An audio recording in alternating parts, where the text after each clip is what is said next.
Hey, how are ya? Let's assume for a moment that there is a God. Let's assume that this God created the whole entire universe.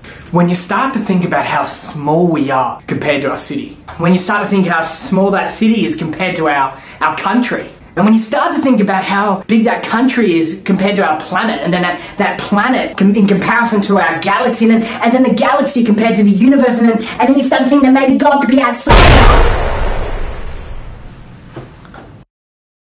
It's a lot to take on. One thing's for sure, if there is a God, he's a big God. Trying to understand God is like buying an extra large Slurpee and trying to drink it all in one gulp. It kind of hurts the brain. It's kind of too much to handle.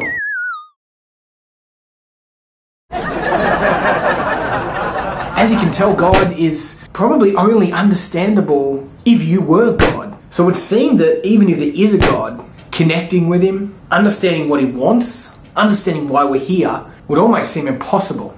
But I believe there's light at the end of that very large and eternal tunnel. What if God wanted to connect with us? What if God was one of us? What if there was a mediator, a middleman, a straw for our Slurpee? Then maybe we'd have a chance at connecting. Then maybe we could get a grasp on why God made us, why we're here. And what if the word Jesus wasn't just a word we use when we accidentally shut the door on our finger? What if Jesus is some kind of middleman? What if Jesus is the mediator, the key to all of this? If you believe there's something else to life, if you think that perhaps there is a God but he's just too big to understand, that you find yourself with a brain freeze, then it's worth checking out who Jesus is.